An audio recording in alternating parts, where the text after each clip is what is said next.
Hi, welcome back to A to B's Books. I'm Ryan, and today we will be doing another weekly recap where I let you know what I've been reading and watching, new books that will be coming to local shelves near you, new book to screen adaptations, and any sort of drama that's happening in the bookish space.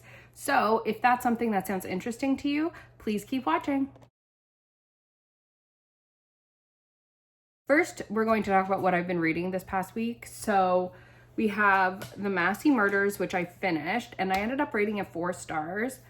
I found it kind of difficult to rate, I didn't think it would be appropriate to put this book through the cop pile method just because there aren't characters and all that since it's nonfiction, but I just rated with my heart and it was a 4. It wasn't perfect. Sometimes I did feel the tangents that it went on, while interesting and pretty relevant, there were just some where I felt like it was dragging a little. And then, like any book where, it's slow, the pacing is kind of this one kind of tone throughout the book. And then when you get to the good stuff that you've been waiting for, it just kind of speeds up and then it's over. So I guess if anything, while I say it dragged, I would have liked it to drag in the kind of during the trial and after the trial, as opposed to all of the build up beforehand. I've also read about 24% of The Impossible Fortune by Richard Osman, and I'm enjoying it. I realized, because I didn't read it that much at all last week, this is not a book that's easy to pick up and put down with big chunks in between, because so much is going on. There's so many characters. You need to really just kind of inhale it in minimal chunks or with minimal time in between. So that's my main priority this week. I'd really love to get it done. So I'm at about 50% now. And I was wondering, does Richard Osman basically put Easter eggs in the book that the reader is physically able to deduce who the murderer is or what's happening? Or are we never meant to kind of figure it out along the way? I know I'm never going to figure it out along the way, but is someone who is very astute capable, or does he literally withhold that information? I'd be super curious to know. And then lastly, I am still listening on audiobook The Midnight Feast. I only got 6%. Honestly, when I'm in my car right now, when I'm driving, I'm just listening to the new Taylor Swift. But my loan is probably coming up soon, so I need to get on to listening this and finishing it once and for all.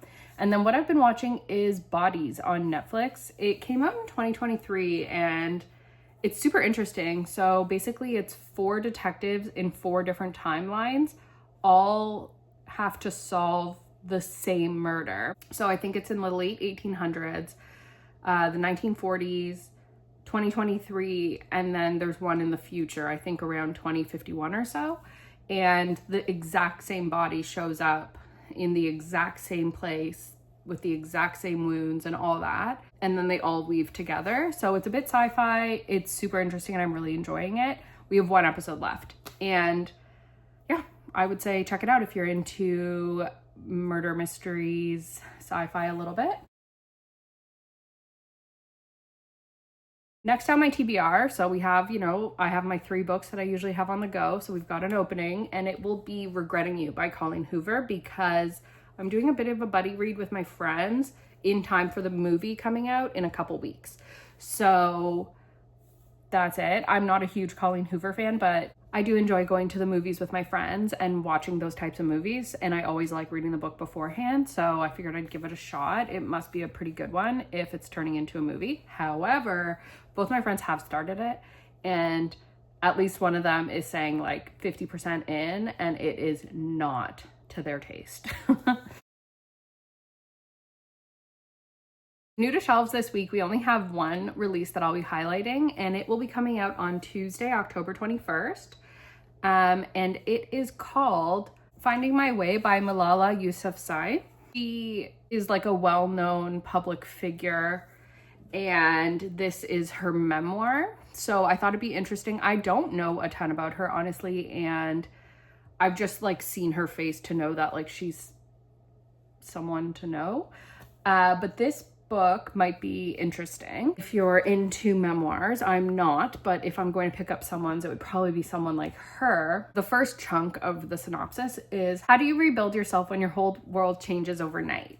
Thrust onto the public stage at 15 years old after the Taliban's brutal attack on her life, Malala Yousafzai quickly became an international icon known for her bravery and resilience. But away from the cameras and crowds, she spent years struggling to find her place in an unfamiliar world. Now, for the first time ever, Malala takes us beyond the headlines in Finding My Way, a vulnerable, surprising memoir that buzzes with authenticity, sharp humor, and tenderness. It sounds super interesting. Okay, I do have a little bit of drama. This came up on my homepage or whatever on YouTube. The creator of the YouTube video that I watched is called Taylor Rose, and she does a lot of bookish kind of drama. So I watched her whole video goes way into depth in this. I just have I guess a little commentary of the overall theme of the video. So if you're interested in the literal deep dive of this subject, I have her video kind of, when it does that little tag thing, it's there. And if it's not, it will also be in the comments section, or what's it called? Description box. Anyways, I'm sure you've seen a trend of book conventions, kind of like a Comic-Con, but for books. And then they also have niche kind of conventions. So there was a romantasy one that went absolutely off the rails recently. And then this one that the video is about and is called Virginia is for Book Lovers. And it was supposed to take place in 2026 in Charlotte. It was supposed to happen in Charlotte. And people who were interested in going or attending as vendors or authors and all that were doing some digging, and they contacted the venue that it was said to be held in, and the venue was like, no, we do not have a booking on that date for this whatever. It was a dog show, dock diving or whatever, which I did want to get Freya into, side note. So people were exposing this because, hello, it's fraud. And then, allegedly. So the organizer is called Lauren. Her name is Lauren, and her tag, she has a couple, but one that she goes to is That Smut Slut. And she's also run a book box company, and it had merch and stuff, and people would make orders, and then when it didn't show up, they would reach out to her and she'd be like, okay, here's the tracking information. And then it wouldn't move, and it would just say yeah, the tracking's created, but it's not going anywhere. She's not resending the product or sending it at all, allegedly. So she's had a lot of issues with just fulfilling.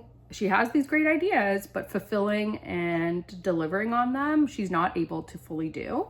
So she has canceled this Book Lovers for Virginia thing that was supposed to happen in 2026. And she came out and said yeah, I messed up and apologized and is doing full refunds. So for that, cool. The website is still up and the tickets are still listed, but I did try to go see if you could buy them and you cannot. So that's also a yay. She's not taking any more money. But what I'm interested in is we've been seeing or I've noticed, because this is probably the third bookish event that has had that has imploded, right? What made me curious about this is this a new trend that these events are A, taking place, and B, basically being run by scammers, allegedly, or turning into scams by well-intentioned people who are unable to deliver on the promises and therefore unintentionally creating a scam. So I went to clicky-clacking on the internet, didn't totally find anything where there's a romance convention from the 50s or anything. I did read this one little quote that I thought was interesting and apropos, and it says, in any era where there is a high barrier to entry, like traditional publishing, and a large pool of motivated authors, unscrupulous entities will create deceptive pathways that funnel money from the hopeful individual to the operator, often by promising an unrealistic outcome, like a bestseller, a lucrative deal, or a well-run event, which is more what we're talking about, that fails to materialize. So I thought that was an interesting quote, that this is not necessarily a unique thing that is happening with events being effectively scams in the bookish world. And then that's just this one thing. There's also like this kind of hinted at where people are taking advantage of indie authors by over-promising and under-delivering, which then leads to these indie authors being taken advantage of. So that's just kind of my little thoughts. I think it's interesting that we're seeing more and more of these events pop up, but also they're run so poorly and do not deliver on what the ticket buyer is being promised, as well as the authors and vendors. They're also getting screwed in these events. My question to you is, have you ever been interested in attending one of these bookish events? I don't know that personally one's been near me, but would you even be willing to travel for these events? And since you've seen a couple crumble, would you even now be willing to attend one? It's a 3-parter. That's all I have for that subject. Again, the deep dive for the actual whole thing about this one specific event, as well as this one specific user who runs everything, go check out that YouTube video. So let me know your thoughts. And thank you so much for watching. I'll see you next week. Goodbye.